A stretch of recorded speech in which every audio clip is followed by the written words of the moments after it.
Because you know why? Why? Because it feels right. It feels right. Legendary.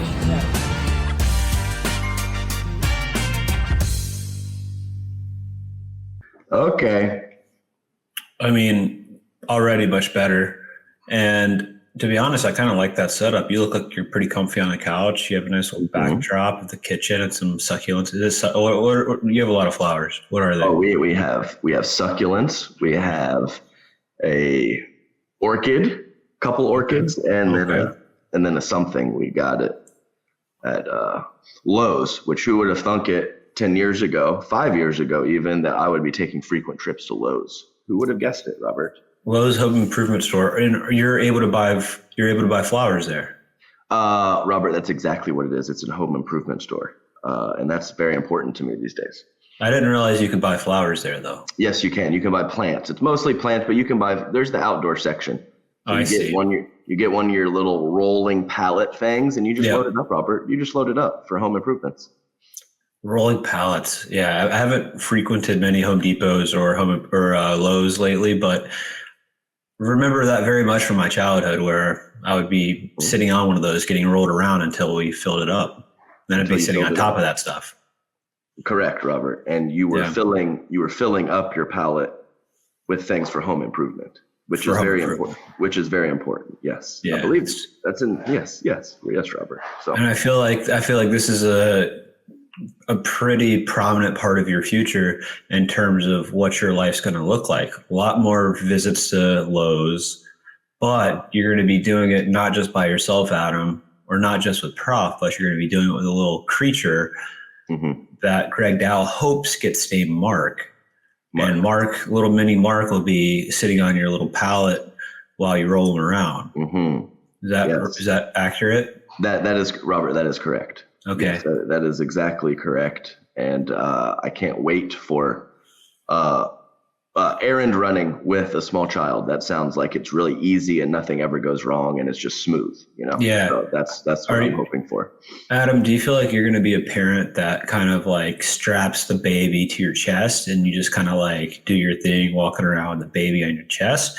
Or do you feel like you're going to be more of like a stroller cart guy that just pushes the cart around? I mean, let's get intense about it. I think I'm a baby Bjorn kind of guy, Robert. Yeah. That's what I think. Front, back, whatever. Doesn't matter. Just strap that lad in and let's get going. You also know, I think that's a pretty good idea, Adam, is because you have a really good, solid, low center of gravity, and you've got a solid base from the waist down. Yeah, it all starts from the base, Robert. That's exactly right. Yeah. And that nice athletic base is very important. And it's not just out there on the court. It's in day-to-day life as well, Robert. So thank you for noticing that. Yeah. And I appreciate you commenting on that as well, Robert. Yeah. I mean, there's not many people I know that have a better base than you. Yeah. We're a decent family from the waist down. We got strong legs, strong hips, that kind of stuff. So, that's a positive. I think you guys are going to be breeding an athlete here. I hope so. I'm going to tape ping pong paddles to his hands and throw ping pong balls at him like Agassi's dad did. That's what I'm going to do. Yeah. Did Johnny Goldberg ever tell you the story that's like what Jack Johnson, JW and George's dad did that to them as they were children? I did not know this. This is a great story. Please elaborate. Yeah, I mean, it's I don't remember all the details, but Johnny was like flabbergasted that I hadn't heard that, as babies, he would Jack would tie like ping pong balls or something on a string and they would have to like hit it as little infants. That's some Agassi stuff right there. I love that. Yeah. Get them started early. It turns out I didn't even know this because I did go to a lovely a Saturday 9-hour birthing class. It was very fun, no other way you'd like to spend your Saturday. Correct. Yeah. Exactly. It was either that or it was, Lowe's, Bed Bath & Beyond. I don't know if we'll have time. Lovely afternoon with the Olive Garden, just some real high quality domesticated stuff. What was I talking about? I forgot. I lost my train of thought. I don't know. We were talking about babies. We were talking about babies first and then Jack Johnson. Oh yeah. So the Jack Johnson. No, I'm definitely going to do that. That's the Agassi special. I think it was in his I never read the book. I heard everyone said it was pretty good, like Open or something like that. Oh, dude, I haven't read it since it first came out, but it was pretty insane. Yeah, like I remember him like saying he was playing the French Open final, and like his whole like image was the hair, and he had like a wig on, and he thought it was gonna fall off in the middle of the match. Yeah. Talk about some crazy stuff. But no, I've heard good things about that book. But anyway, yeah. So that's the plan. Breed an athlete, throw some ping pong balls at him. Oh, I was talking about my birthing class. Yeah. So apparently they don't even really see properly for a while. Like they only kind of see shadows for a while. Then it's like black and white for a period of months. And they don't really like have full vision till like a year. I didn't realize. No way. Yeah. Really? So, yeah. So that's kind of the process. So is it also true? Well, one, I didn't know that. That's incredible. So I'm glad you're bringing this knowledge to the podcast. Yes. Uh-huh. And two, is it true, this might just be a rumor, that an infant's, the size of their eye when they come out is the size of our eye right now? Wow, that's extreme. I didn't hear anything about like, that. Does their actual eyeball grow? Ooh, that's a nice little fun fact. Hey, Prof, Google that. Does the kid's eyeball grow? Or is the eyeball the same size from birth to like death? I know like the nose and the ears grow and all that stuff, but that's a great question about the eyeball, Robert. I'm not sure about that one. I've heard a rumor that it's the same size, but that feels unlikely to me. It's hard Fact check that, Prof. Fact check that. You're doing great, babe. Yeah.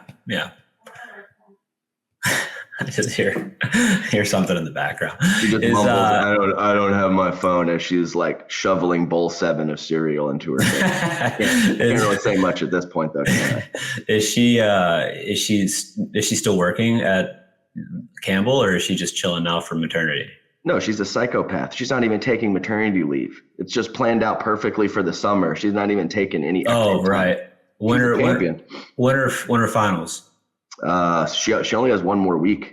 Oh, so she's right there. Yeah. Yeah, I think one more week of class and then finals the following week, if I'm not mistaken. So I don't want to think that she planned this all out, premeditated the timing with the whole pregnancy, but it feels a little premeditated because the timing's just a little too perfect. Yeah, I agree, Robert. And you can plan these things a little bit better when you're married to someone with a really strong seed and you know that you can get pregnant at a certain time. And that's pretty much what happened with us. So a lot of people, you can't plan it out. It's tough. It doesn't always work, but when the seed is strong, you can plan it. You can plan it. You just snap your fingers and it happens. Pow.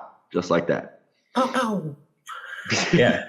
Congrats to you, Adam, on a strong seed. Thank you. Yeah. So you got a lot going on in the next month. Well, really what I need to do, Robert, is I actually need to apologize to you and the fans for this long hiatus that we've had. And I think that it was a mistake on my part, Robert, to give a little too much attention to my travels and my pregnant wife. And I need to get my priorities back to where they need to be, with It Feels Right podcast very high on the list, actually number 1 on the list. So I wanted to apologize to you and our fans. And we are not going to have any more breaks of this length as we were going to put out a consistent product, because that is very important, Robert. Well, I don't know if the podcast should come over your family, but but it feels like it could be a decent outlet and reprieve at times. Yes, no, I do feel. I think that's kind of so what some people have been suggesting to me is that I'm gonna be looking for some breaks from my regular life, and little hour pod is a perfect little break. And I think it might be it might be really good, because I feel like you're gonna be kind of like wound, like a little wind up doll. You're gonna be wound up pretty tight, not a lot of sleep potentially, who knows? And this is going to be your outlet to just unwind and like let it rip. So I think that's right. I think we're going to be getting the best version of Adam Stone moving forward. That's right. It's like when you go to those sleepovers when you're a kid and you just kind of get delirious and start giggling. Sometimes that creates good content, So you don't want to go too far, but I'm working on an hour or two of sleep. I jump in there, and maybe it's what the pod needs. We'll just have to find out. Yeah, I just had when you said sleepovers kid, I don't know why this was the first story or thought that came to my mind, but I remember being in a weird, like, not a weird sleepover, it was a sleepover, but with like a lot of guys, maybe like guys on a baseball team or something. Right. And, we had to be, I would guess, 11 to 13, somewhere in that ballpark of age. And there was this one kid that, was clearly already like hitting puberty, like his voice is super deep already. And I don't know, like I was a late bloomer, had high pitched voice, was not there, grew zero hair on my body at that point. Mm-hmm. And I remember for whatever reason, like we were all just infatuated with how this kid had already turned into a man. And we're just like, God, he's jacked. He's got a deep voice. He's got hair growing from everywhere. And I remember, like, I don't know why he did this, but it's a little scarring, obviously, because it's the first thing I thought of when you said sleepover. But he pulled his pants down far enough, just above his genitalia. The bush. We just saw just a massive bush, and I was just like, that happens? Like, you get hair there too? That's right. And it's always stuck with me, Adam. So sleepovers. That's a lovely story, and thank you for sharing. That's Jason McCorkle. That's who I grew up with, Jason McCorkle. Yeah. I think I've even said this on the pod before, where it was like 4th grade, and we were just all in awe that he had armpit hair. We were just like, this kid early. But often you start early, you fizzle out, Robert. That's often how it works. So there's nothing wrong. All you kids out here listening, don't be afraid of being a late bloomer. There's nothing wrong with that. Okay. Yeah. A slow, gradual build. It's perfect. Yeah. I'm just now starting to be able to grow facial hair. Like I used to not be able to grow up between like my lip and like this bit that I used to. Yes. So the progression of my facial hair, Adam, was really solid neck hair, big neck beard guy up until like college. And then it started slowly making its way north. And then it all kind of came together. But the only parts that I struggled with until the last, really, I'm 37 now, I probably couldn't connect the mustache to the beard until like last year. And now that hair is starting to come in, not very thick, but I can tell that I'm finally starting to connect it to where if I did want to grow a beard, I think it would actually be a possibility now. Whereas in 3 years ago, it would be like a standalone mustache and then like a beard that doesn't connect to that mustache, if that makes sense. No, it does. I think that's a common little area that doesn't connect for a lot of people. You know who it's not a common area for, Adam? Because you grow strong facial hair, and it's something else that I respect deeply about you. Oh, yes. Well, and I appreciate that. And it is. It gets a little red if it gets too long, but for the most part, I can grow it. So yes, you can. Strong seed, full beard, if you're a man, you're a man. Just a grown man. Yeah. I mean, and you're definitely a man. Well, this is a lovely first 15 or 20 minutes here, Robert. Would you enjoy talking about pickleball, or would you like to just keep ranting on? No. I think for the most part, this is a pickleball podcast, but we do talk about what feels right, and me talking about man hair has felt right. Right. You're talking about 13-year-old boys' bushes. And I think it's a lovely segue into a man that doesn't have hair. Like, I don't think he has a shred of hair from the head follicles down, to be honest. And I think that's a man named Tyson McGuffin, who's had a good little run this past week in Red Rock, and not only in Red Rock, but he scooted his little butt down to Phoenix and threw out the first pitch for the Arizona Diamondbacks.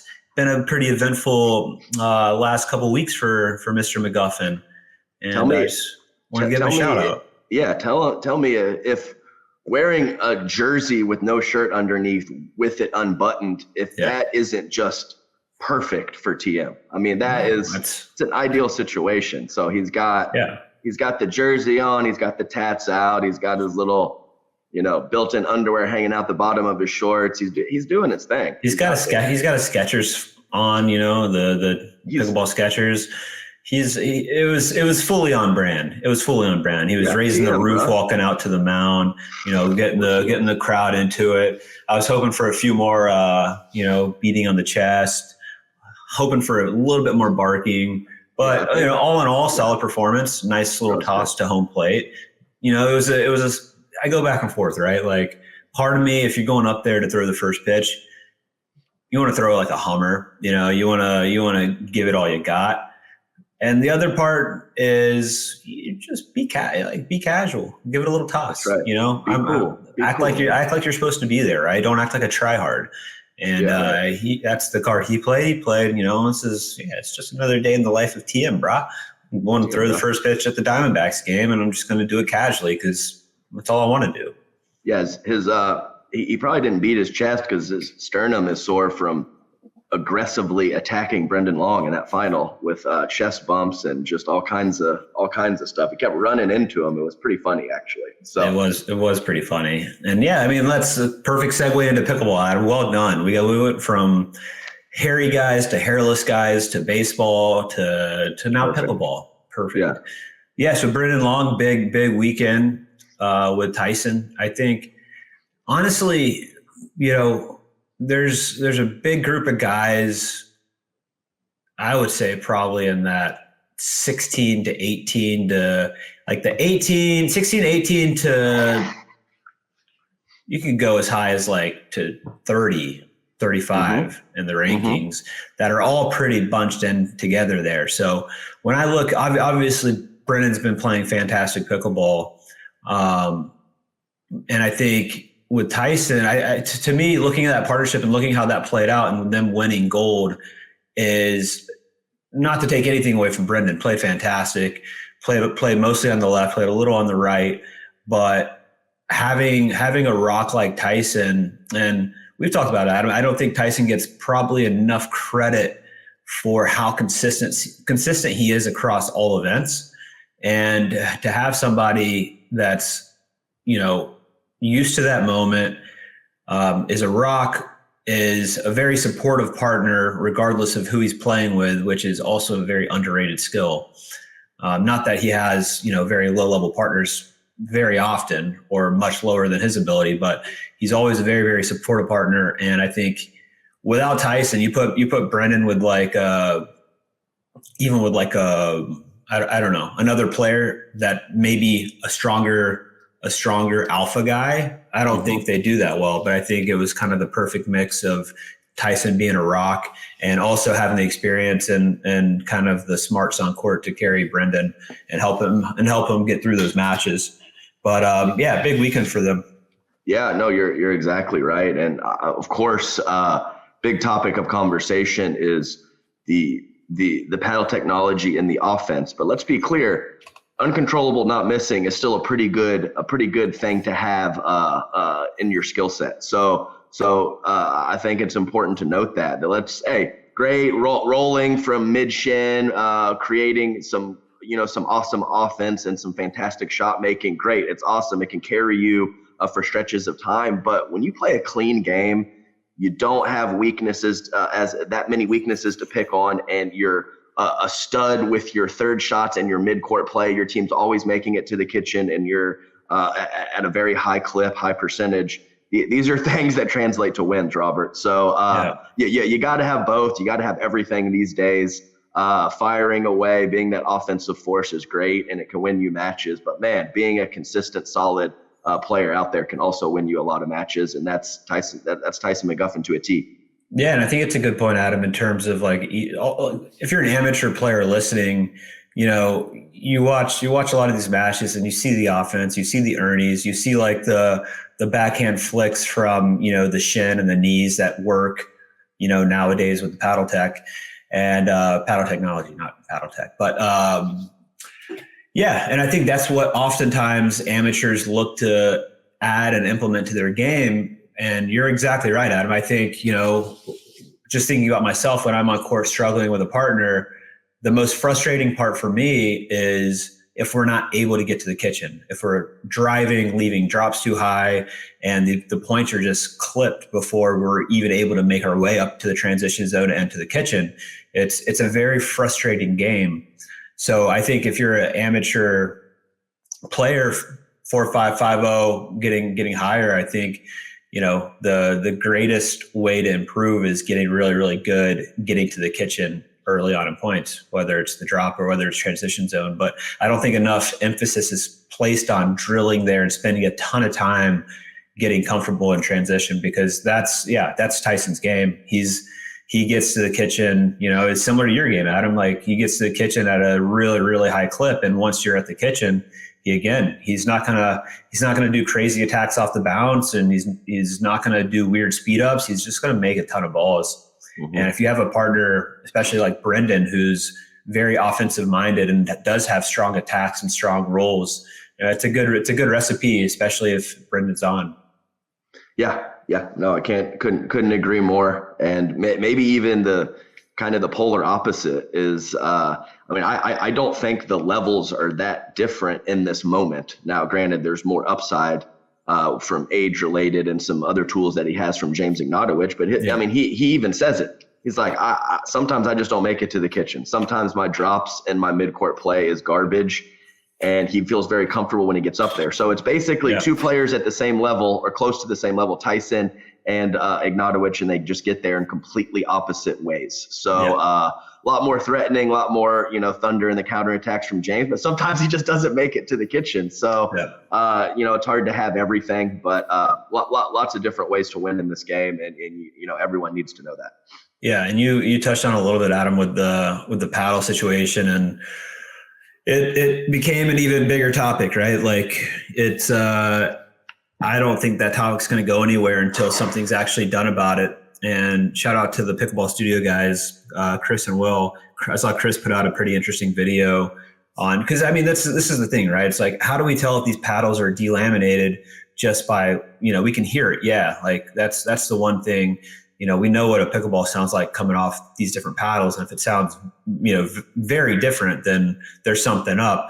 But Chris Olsen put out a video where you can actually press into the center of the paddle with your thumbs. And if you hear kind of the crackling, that's a good, the crunching, crackling, it's a good indication that the paddle is delaminated. And he even was bouncing a ball with a delam paddle and a regular paddle, and it's a significantly different sound. So, that's a incredibly subjective test, right? There's no science behind pressing under the paddle with your thumb or just bouncing a ball and listening to it.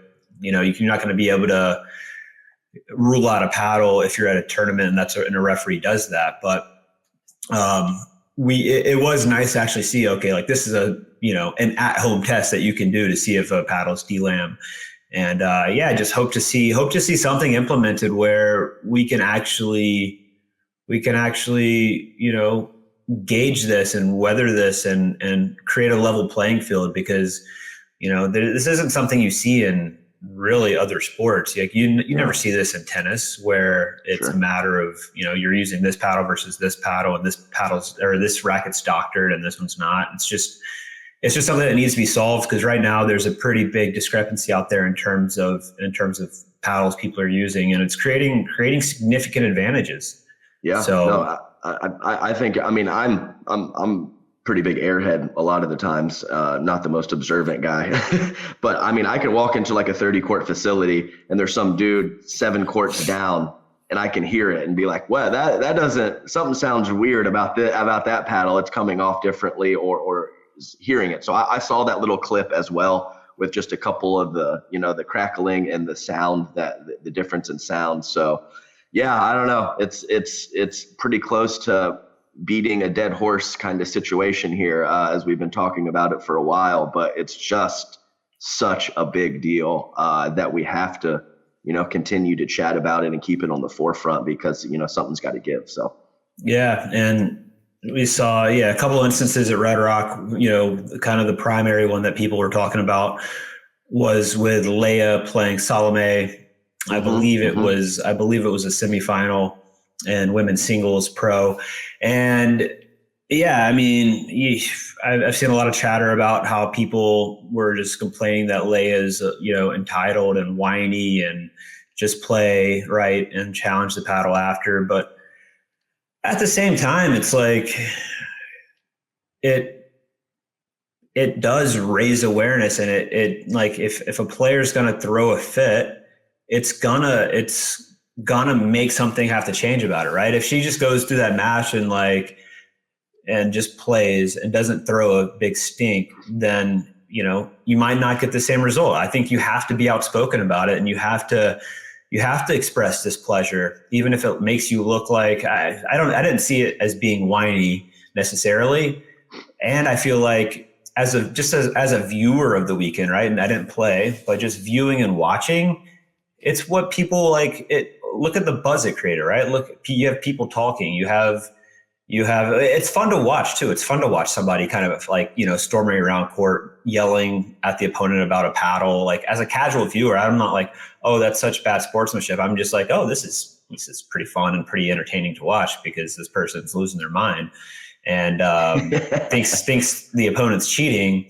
And I mean, isn't that what we want as viewers? That's what I want as a viewer. I don't want to just necessarily watch a boring match between two players without personalities just going at it. I mean, if it's really, really high level pickleball, sure, but I would much rather see somebody kind of chirping and getting pissed off and having a personality on court. So that's my vote. I don't see it as whiny.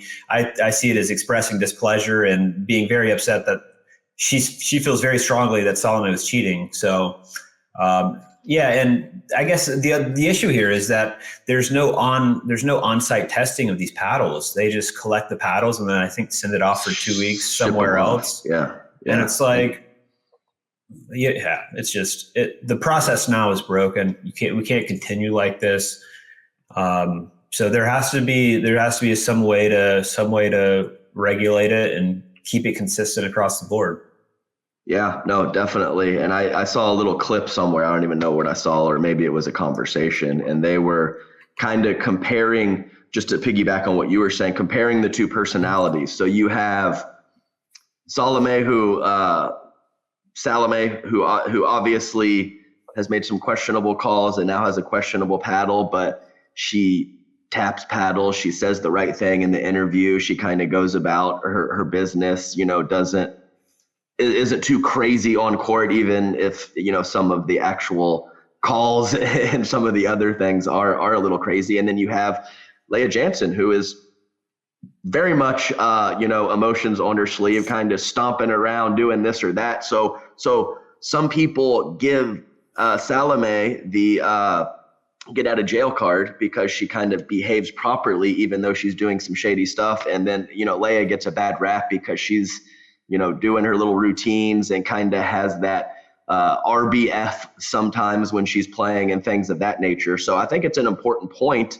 Someone's being polite, going about their business, but obviously looking for advantages and if not cheating, borderline cheating, and someone else who's outspoken, saying things about all different kinds of topics, kind of, storming around the court, but is doing less of those things. What's right? I don't know exactly, Rob, but it is a very interesting kind of conundrum and two very different demeanors on court. Yeah, and a couple of the counterpoints that I saw online to Salome, one, they're playing at Red Rock, they're playing at altitude, I think 2,700 feet or something. Right. Cold conditions, so ball flies faster, harder to control. Salome weights her paddle up, I think, beyond 10 or 11 ounces. So very, very heavy. And in comparison, I would say most pros are in the 8.5 to 9 ounce ballpark. I'm about 8.8 usually. And, those are a couple of things, right? But I mean, we're talking, you don't see this often in pro pickleball just because it's not a very big court and the wiffle ball doesn't travel that fast. I know what you're going to say. Yeah, the backhand laser return down the line. That was return winners, Robert, against a 5'10" or so opponent with incredible court coverage. Fast. Yeah. I mean, that's pretty. Like, Leia's one of the best players on the lunge. She gets to some balls that she shouldn't get to, and to hit a return winner on her is pretty damn impressive. Yeah, altitude or heavy paddle or not. I mean, that's something you don't see every day. Yeah, and I'll tell you right now, just watching that singles match, I didn't see any of the guys cranking ground strokes as hard as Salome was. So, I'm not saying paddles delam or whatever, right, whether it was or wasn't. She was involved pretty hard. Yeah, that's all I saw. Like, it was earlier in the day. I was very in and out watching, but I think it was Connor Garnett 8 to 10 feet behind the baseline on his back foot, clean two-handed backhand winner up the line. It's just like, man, like he's right on the right on the baseline. Sure, maybe if he has his momentum for it, he's on his back foot. He's 10 feet behind the baseline and he's hitting two-handed. I think it was against someone good, obviously too. Yeah. So there, So maybe there's something funky going on, but either way, some of the shot making is improving regardless. So you kind of combine the two with some possible shady equipment plus the talent coming in, and you see shots you've never seen before. And I think we saw that a little bit at Red Rock Open. Yeah, and the other instance was Travis Rettenmeyer playing Tyson, both Selkirk guys. And I'm not sure what the statements, how it all played out, but I know Tyson mentioned that his paddle felt hot in the first game. So he switched it out to a different paddle in game 2. And then I think Travis had words with him after the match. I think Tyson won in 3. And Travis put out a post saying, he felt like that paddle was hot early on, and then Tyson switched. But I just found that interesting. Both Selkirk guys both respect each other a lot, and surely unintentional. And Tyson switched the paddle out when he felt that it was coming off too hot. So yeah, just need to find out. Just need to find some legit on-site testing that makes it easy to ensure that it's a level playing field, because these little margins, man, like as we see in pickleball, especially on the men's side, margins are getting smaller and smaller, and these little tiny edges, whether they're tiny or not, every edge matters now. Like with the talent level so bunched together that it's an increasingly big deal, and especially if PPA is correct and Pardo is correct in terms of betting coming as soon as next month. Like we've got this controversy, the paddle delamination. We've got a ton of rumblings on the performance enhancing drugs front. So right now there's no regulation, right? There's no doping scandal because it's not a scandal if it's allowed, right? So we can rumble and complain all we want about people using performance enhancing drugs, but at this point, if they're able to get the drugs in a legal way, there's nothing illegal about doing it. So right. So, no, I think it's a great point, Rob, and it's important to talk about those margins at the top, because this is a big trickle down thing. So let's just use, of course, we're going to use tennis as an example. Say a tennis player's number 25 or 30 or something like that. And he decides he wants to get a team. So he has a coach that travels with them. He has a personal trainer. This could be 0.5% of a better performance from him, maybe 1%, something very, very small. But when you talk about trickling down to prize money, to sponsors, and pickleball getting better partners when you have better results, I mean, we could be talking about a 6-figure sum of value that you're gaining by being 2 or 3% better. So all these things are a huge deal. We don't have the huge gaps anymore. So if it's making you 1% or 2 better, this could be $150,000 worth of value in the next 2 years that you're getting from sponsorships, better partners, better this, better that. So it might not seem like a big deal, but it very much is as we grow as a sport. No, it's such a good point. I mean, we're talking, even Challenger versus Premier, right? It's like, the prize money in that alone, one in Challenger, you're not guaranteed to maintain your team spot for those 3 events, right? You can get dropped after one. Sure. So, let's say you get drafted in the original draft, you're not guaranteed that money in 3 events for the year. You're guaranteed 1 event. Whereas in Premier, the prize money is significantly more. I don't know the exact number, but 3x plus more, I believe. And you're guaranteed to stay in for all 3 events. So you're guaranteed that money for the rest of the year. And being on those teams versus Challenger, you're right. Sponsorship wise, it all kind of adds up, and the trickle down's real. So these little small things, little small advantages that people are trying to take advantage of are are big increasers in terms of earning potential. Right. And let's be clear here. Singles is the most popular form of tennis. Doubles is the most popular form of pickleball at this point. Yeah.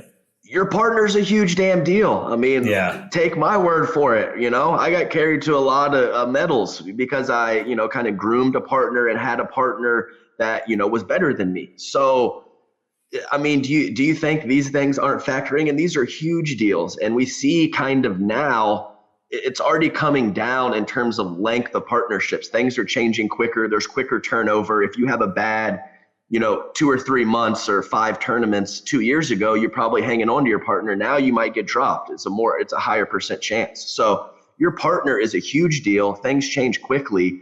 To have a result or two, or to possibly get from a lower partner to someone at your level, or get someone even better than you, is a huge deal for your career, and it all factors in. It's all factored into your results and some of your play on the court. So these are very big deals and very real, you know, detriments and advantages to having these small edges, Robert. Yeah, no, I agree, and I think that's another good point, Adam, in terms of the way the game's changing, the way these players are looking for edges. I think, you know, when we've talked a lot about partner controversy in the past, dropping partners, that kind of thing, and replacing partners, switching partners. I think that's just it's gonna continue to happen at a faster clip, in my opinion, because this stuff is real money now. You know, I think in the past, even call it the past year, it felt like there was way less at stake than there is now. It just feels like the stakes in pickleball are in a very real, it's really just coming together in a very real way, where money is significant, and the earning potential of, you know, getting to the top 10, getting to the top 5 is significantly greater than it has been in the past. Mm-hmm. And I think we're going to see that in terms of human beings being human beings and making decisions that aren't necessarily kind of the old school pickleball way of honoring your commitment because you promised to play with this person in June or July. You know, you have a partner that, you know, you have somebody that loses a partner that's a great player and they ask to play with you. You know, what do you do in that moment if you know that, like, you know, playing with that person is going to significantly increase your chance of winning that tournament and earning more sponsorship and getting matching for that tournament, you know, matching earnings for your sponsor. Yeah. So are you gonna bail out for 3 years ago for the $5,000 in value, or are you gonna add a zero to it like these days, and you're gonna make that decision for $50,000 worth of value? Big differences, Rob. When you're adding zeros, it's a big difference. it's a big difference, and I think we're gonna see a lot more of it. I just you know, for better or worse, I think people are gonna make decisions based on their financial careers, and it's a big deal. Yeah, well, let's talk about that a little bit, because I mean it's a great story. I mean, Tyson, James, I don't know, whatever it was. I think it was actually Brendan Long who mentioned something in the interview, and I think Brendan Long occasionally maybe doesn't say the right thing at the right time, from what I know of him. So he kind of just went off in the interview talking about how basically Tyson got dropped 2 or 3 weeks ago by James, who was playing with Riley, because Matt doesn't go to the Red Rock. So it's pretty cool that he was dropped, picked up Brendan Long, ended up beating Riley and James, and then beating Deckel and Colin in the finals. You know, that's a pretty cool situation. It happened to me once at the World Pickleball Championships, where I was playing with Colin, and he got a call from Matt, who was significantly better than me at that time. And so I happily just gave Colin away to Matt and was like, hey, you guys go for it. Good luck. And I ended up playing with Daniel Moore, and we ended up beating them in that tournament. So I'm not going to lie, it felt good. It felt good to your partner get upgraded, then beat that partner. So I thought that was pretty interesting, though. And I know that Riley and James are thinking about playing some together moving forward. I have absolutely no idea how many tournaments that entails or whatever. Just pure even this year. Even this year, right? So maybe dropping Tyson to, I mean, that's interesting. I don't know. I don't know, guys. Believe me. If I'm going to say something facts, I'm going to say it facts. But I will put a disclaimer out there if I'm not positive. And this is that situation. I've heard the same. I don't know. But what I do know is that I watched a fair amount of Red Rock and watched the matches of Riley and James that were on the stream, and I feel like, obviously I would put Riley ahead of Tyson in terms of men's doubles. I think that's just been proven on court and on paper, and that's just done. But at the same time, partnerships matter and gelling matters. And obviously it was their first time playing together, but that's probably the worst I've seen James play since MLP, right? Newport Beach. Robert, here's a question for you. Is it possible to gel with Riley Newman on court? Is that an option? I'm not exactly sure it is, Rob. Yeah, it's a fair question. Riley goes out there and kind of takes care of his own business, and you're not going to get a lot from him in terms of a partner, right? He's going to talk a little strategy with you. He's not going to be, he's not necessarily going to be, rolling his eyes or throwing his arms up in the air and getting pissed off visibly and publicly like that. But he's also not going to be super encouraging or supportive or anything like that. So he kind of does his own thing.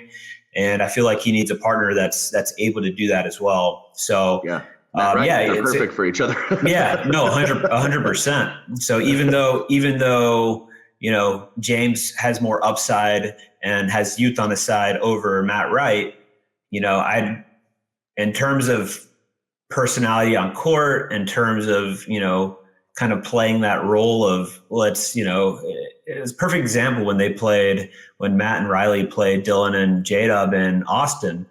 They were getting smoked. They lost the first game. They were down in the second game. And then they just went full bully mode. They went full bully mode in terms of, come on, stare downs, the whole shebang. And the kids fell apart. And that's how they know that's how you beat them. You get loud, you get in their face, and you bully them off the court. You don't have to play pickleball. You just be bullies, and that's what they did. And I don't know. You're right in terms of gelling. That might be as much as Riley could gel with somebody as somebody like Matt Wright. Yeah, and I'll tell you what.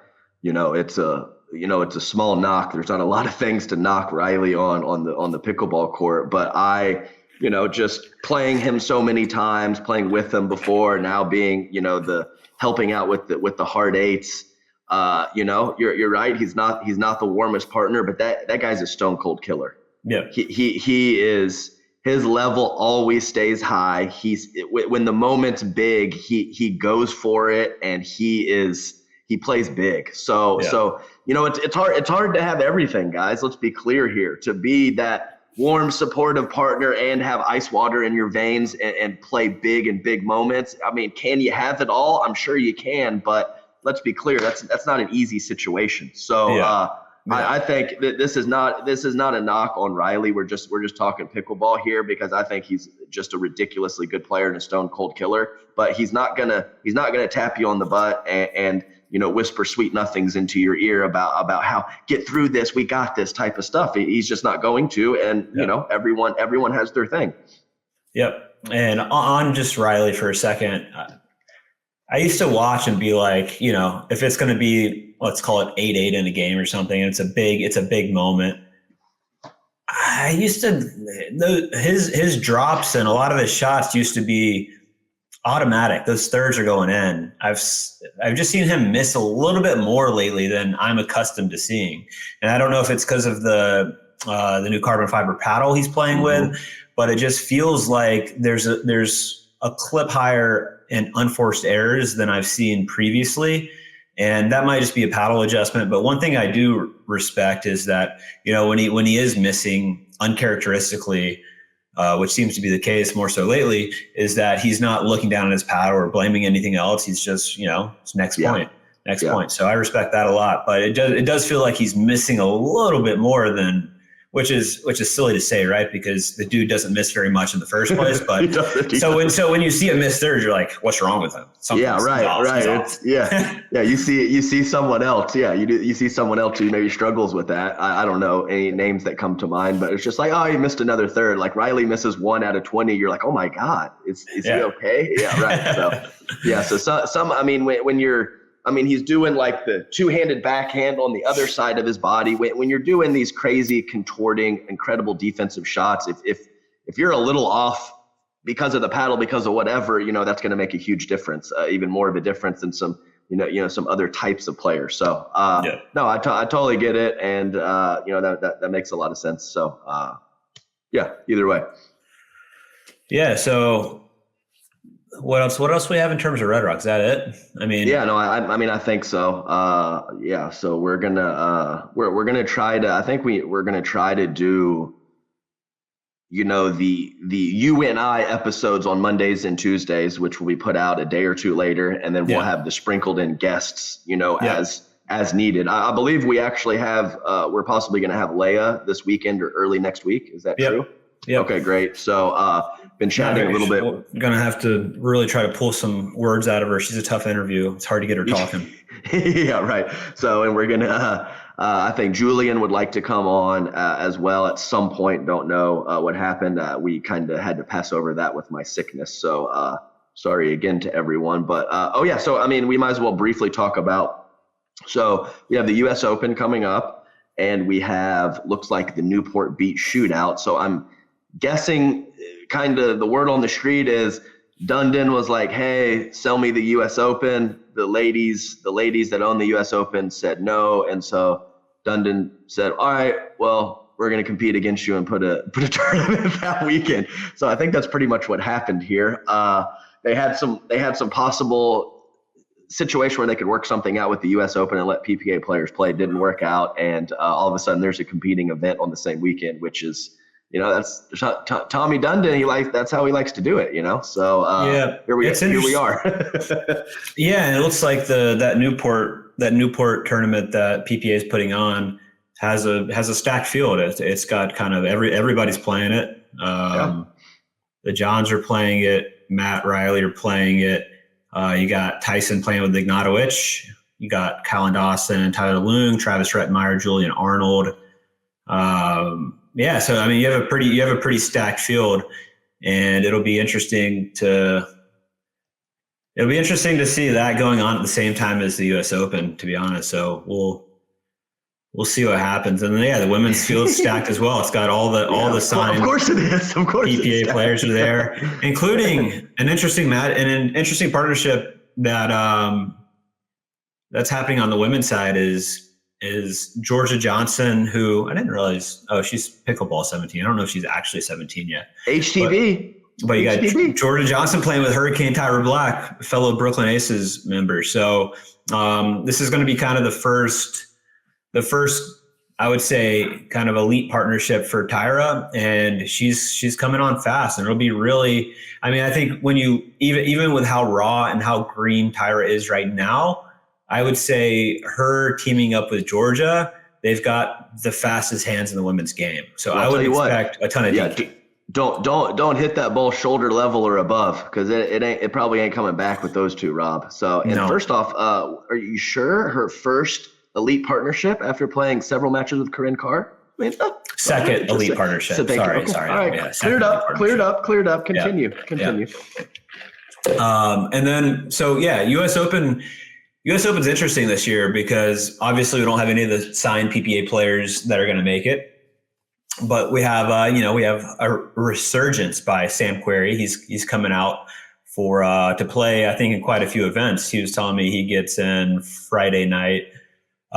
Singles is on Sunday, and then you have a couple split age events Monday, Tuesday, and then I think it picks up with gender doubles on Friday and mixed on Saturday. So. It's more pickleball for the people, which is always fun viewing wise.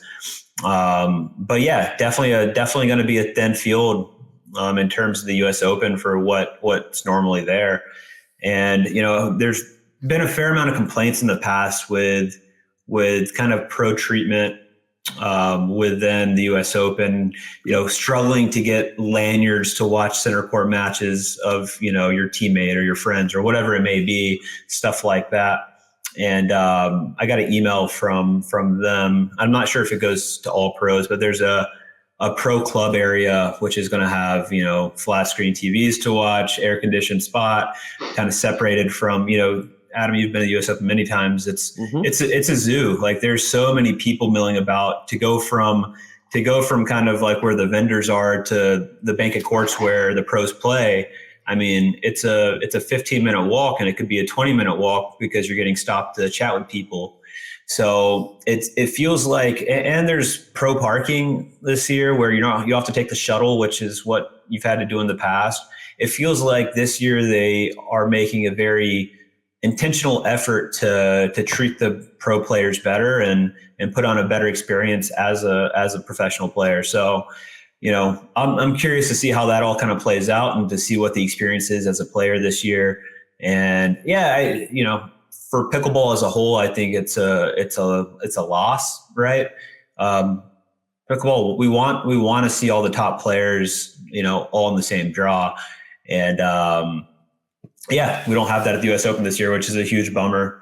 But hopefully something can happen in the future where we can have all the top players at the same spot. Yeah, no, it's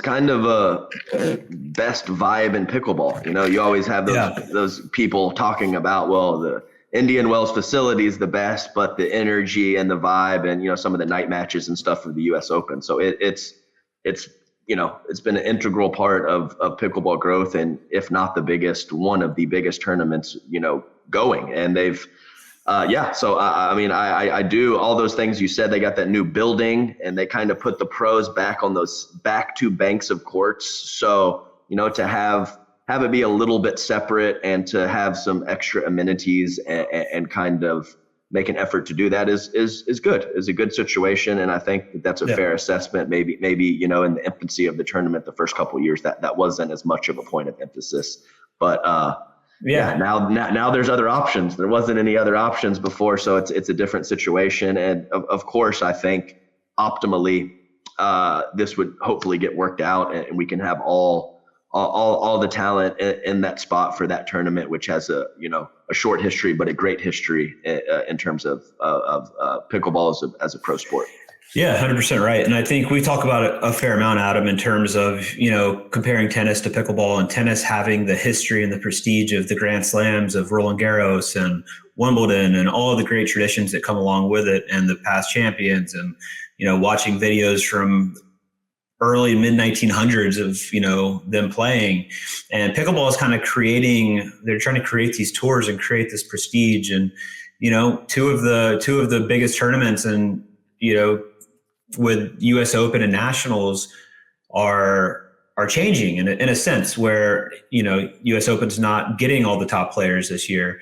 Nationals, you mentioned Indian Wells. Nationals, we haven't talked about this yet. Nationals is moving from Indian Wells. Mm-hmm. PPA linked up with USA Pickleball, which who would have ever thought we'd see that day in terms of PPA creating their own rules, but now working with USA Pickleball in terms of moving Nationals to, I believe it's Texas. I'm not sure where in Texas, but I think it was like Brookhaven Country Club or something like that. Maybe I'm off with that, but I thought it was just a local country club in Dallas area. Yeah.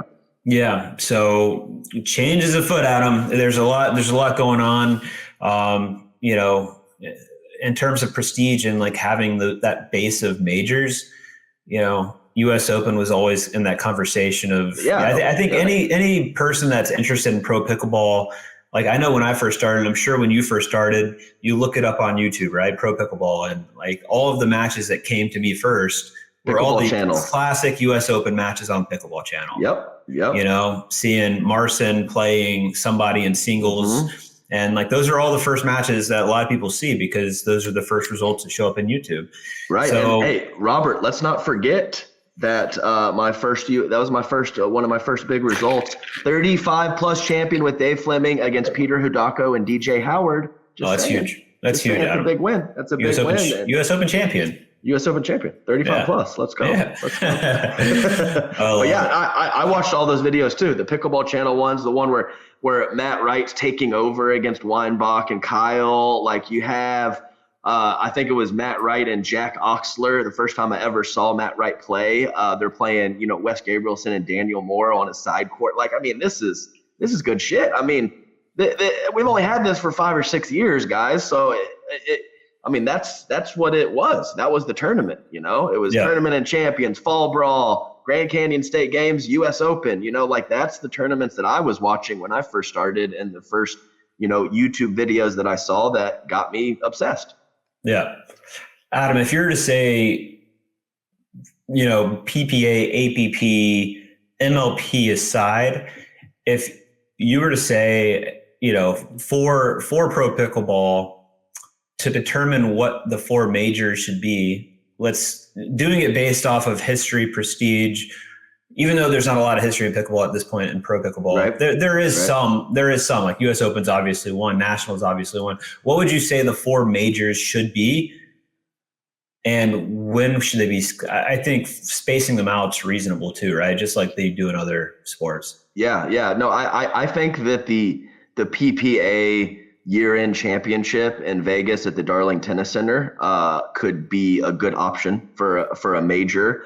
There was Tournament of Champions was one of the biggest ones. I know that's already had a pretty solid dip in with all the situations going on. The U.S. Open, obviously a good one, and then Nationals. So yeah. I think, it's things changing so quickly. I think at this point last year, you maybe would have put the APP New York tournament on there, but I'm not sure you can really put an APP tournament as a major as it stands right now. No, but I'm saying outside of okay, yeah, APP or right, PPA. Okay, so if it's those, then it has to be the ones with the most history, a short one, as you mentioned, or U.S. Open and Tournament of Champions. So other than that, it's been a couple years that those have kind of stood the test of time. I mentioned the Grand Canyon State Games. That's almost nothing. And they had the Fall Brawl in St. George, just some of the older tournaments that were consistent every year. But it's been a couple years since those really grabbed anyone. So I think really it's Tournament of Champions and U.S. Open. Yeah. But I'm saying whether it's PPA or APP doesn't matter. What do you feel like should be? Let's just say there's one tour. And anybody can play anything. The markets, like I think, yes, US Open, I think Nationals has a fair amount of history. TOC, like you said, is kind of a unique one because it's in Brigham City, which is, I think put it in actually, Ogden again. It used to be in Ogden. Just put it in Ogden. It's like so close to Salt Lake. Like Brigham City is far enough away for it to kind of suck to get there. Put it in Ogden again. There's such a great pickleball community, and it being within 30 minutes of Salt Lake. I mean, that's way better. So you don't have to eat Arby's or Chinese buffet, if you get done late, like you do in Brigham City. So yeah, but I do feel like the New York market is built for a major. Like the New York APP. If we're talking about pickleball, pro pickleball as a whole, outside of the tours, I feel like having a major in New York City or a borough is perfect. You have to. Yeah, no, I think so. I think you have to have one in Florida. Just too big of a player pool, and it's too much of a hotbed. You got to have one in the Southwest somewhere. And, like you said, maybe not quite the history, but it's New York, it's New York. So to have one in the Northeast, or even possibly the PNW with a phenomenal pickleball history as well. You can almost have it in the Four Corners, and kind of touch a little bit of everything throughout the country. So I think those would be very reasonable spots. And I think it's, maybe not a deal breaker, but I think it's important to have that history and that prestige and that, knowing regardless of what's happening in the tour wars or what's going on, that you have this tournament that pros care about, that amateurs care about, and you can go compete in this tournament and, kind of, write your name in the history books a little bit. So I think that's a great aspect. Yeah. And that's obviously basing it around the whole tennis premise of having tours, which I've constantly said I don't believe is necessarily the best route for pro pickleball. I really feel the team-based stuff is where pickleball should be focused. And I think it started, MLP started end of 2021 was kind of the first event. We're halfway through 2023. I don't think there's, I think MLP is going to continue to get better and better. But even where we're at now with MLP, I think it's far and above a better product than anything else out there in terms of viewership, in terms of live viewing experience, in terms of player experience. I just want pickleball and pro pickleball to move to that direction where it's a pro sports league and it's team-based, and we still have, call it the major tournaments, because, people still want to see certain matchups. They don't want to see it week in and week out over and over and over, but they definitely want to see it. And I think it would be even more enjoyable and entertaining seeing it sporadically, where, you see a tournament, call it once a month versus every weekend. And you get to see like, okay, well, these players made pretty big gains between February and April. And now, they lost in February in the gold medal match, and now they're beating them in April. And I just think seeing it week in and week out makes it repetitive, makes it boring. But if we had, call it 8 to 12, ideally we have 12 MLP events throughout the year, and we have offer 12 tournaments throughout the year through the tours. That would be kind of like my ideal situation, because I think the team-based way is the way to go. Yeah, no, I think so. And I don't want pickleball to be tennis either, but I know that there is some people out there that are like, I think we even had Noah Rubin on, and he was just, the fact that it was called Challenger and that there are these possible majors. I mean, if it makes sense, I'm not that guy that, we can't have this because it resembles tennis in any way, shape, or form. I don't want it to be tennis, but at the same time, if it makes sense or it's something that, logically is we're moving forward with, and it resembles tennis a little bit, then so be it. So, but I do agree with you. I think that there should be some balance, and maybe it could be, like you said, 12 and 12, 8 and 8, 12 and 8. I'm talking about MLP style events and regular tournament play. So that's what I'm talking about. And I think some balance is probably perfect. And I don't know exactly what the numbers would be, but I think that they can live together in harmony. And I think that it would probably be an ideal situation, like you said, to have a relatively even balance between regular tournaments and team events. And if I had to pick one way that I would lean, it would be more towards team events. Yeah, same. What are your thoughts on, so the current MLP setup is 12 Premier, 12 Challenger. Do you think that's the correct balance between Premier and Challenger? Or do you think the talent's deep enough to go, call it 16 Premier, 16 Challenger, 16-8? I think so. And I think it's come a long way in the last year. And of course I think it was like, when they first decided it, I was like, oh man, 96 players, my goodness, that's going to be thin. And certainly there's, differences in the play between the Challenger level and the Premier level, but it's not like you're scraping the bottom of the barrel and, the bottom of the Challenger level are missing every other shot. It's not like that. So the talent will get more and more. So I think that there could be a shift. I'm not sure that maybe that should happen in 2023, so 2024. But I think will be sooner rather than later that the talent will be even more solid, and maybe going to a 16 and 8 could be a very reasonable type adjustment that they can make. 16 teams in Premier, 8 teams in Challenger is what I mean. Nice. And I'm excited. I'm just excited for 2024 where there's going to be more continuity. I'm not sure how many events they're planning at this point, or if it's even decided yet. Right. But I really like the idea of having a team and like having that be your team. Because this year, you're with a team for 3 events, and then you're switching teams to another team for the next 3 events, and it feels like it's really obviously hard to build well, build brand recognition based on the players you have.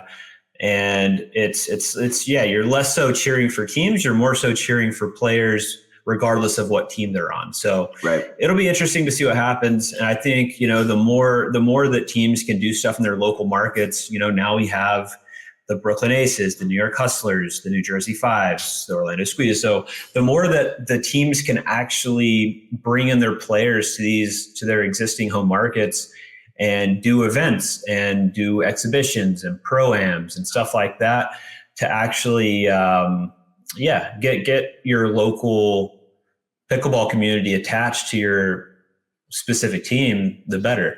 And I think that's going to be a much greater opportunity in 2024 when you have more consistency in terms of players on certain teams.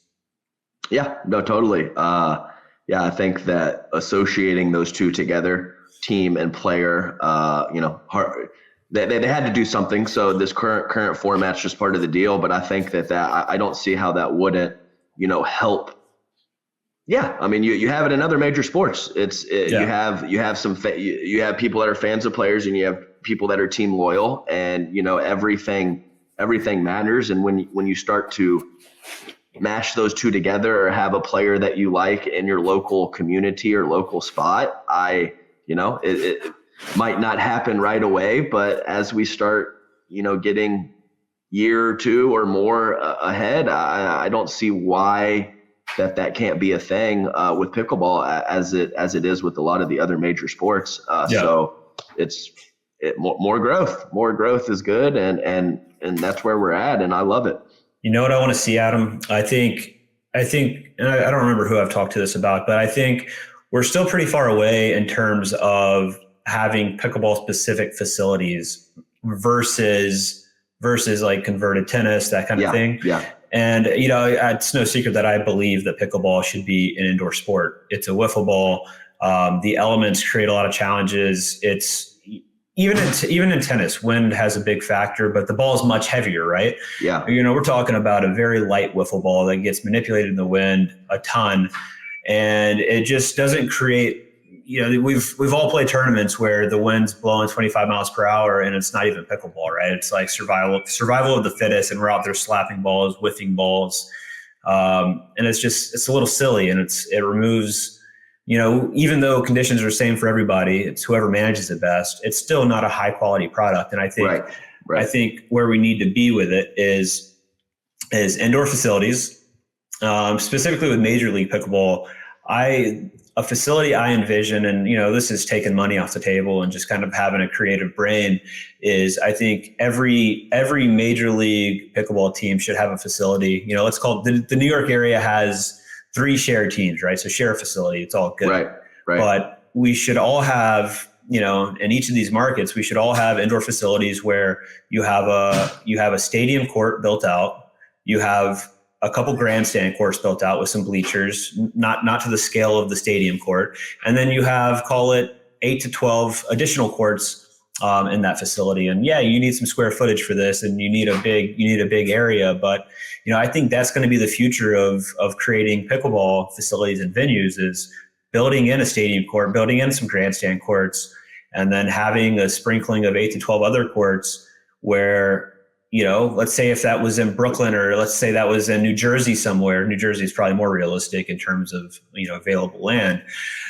That's where, and you have a team that plays 12 events throughout the year, Partnership with the Pickler. You're associated with the Pickler. I know the Hard Eights guys have done some investing in the Pickler. So each team has their own Pickler, and they have a kind of a exact situation. I mean, you basically described it to a T right there, Robert. So and then you have one in each MLP market, and that's where the team goes in there, has a month, like they train together. That's the direction of pickleball, and I think once the money is significant, and you're playing, in each, let's call it each Major League Pickleball players making low 6 figures at a minimum, and then you have people, there's. Tell me a pickleball player that's like mid challenger that wouldn't pick up and move for a 6-figure income to go train and live in a different market and make pickleball a real professional career. I think everybody would do that, right? So I think that's the direction. If we were to go to a team-based league. And I think that's what would make it exciting is you'd have continuity within your market. You'd have, a team that you can get behind, players that you can get behind. You can, the teams also know that these are their players for the next however long until they get traded, dropped, whatever. So you can actually pump more sponsorship and marketing behind your players. Mm-hmm. I see a future where that's pro pickleball. And, I want to do anything I can to make that reality, because I think the path we're going on now with all the tournaments, with the competing tours, all of that stuff is just not the future. Sorry, that's a long-winded rant, but no, I think that was the perfect rant and the perfect time to end this this segment, which was lovely, Robert, and thank you for that. I'm glad you went with that long-winded response, because it just made it a perfect time to quit. So, all right. So there's some great topics covered here, Robert. It was nice to get just the two of us on there. Those interviews were a little hectic. We were squeezed a little bit for time, but this was a nice one to kind of dump everything out there, and we're going to get back on schedule with some guests and some, of course, current events and hot topics moving forward. So great episode, and we'll be back early next week with another one for you guys. I'm glad you feel better, and I do too. You are very casual with your you didn't try hard like I did with my hair. Being a try hard, you just let it flow. You took a shower, and you just how it rested is how it rested. How it rested. Here we are. Okay, next time. Later. Next time. Because you know why? Why? Because it feels right. It feels right. Legendary.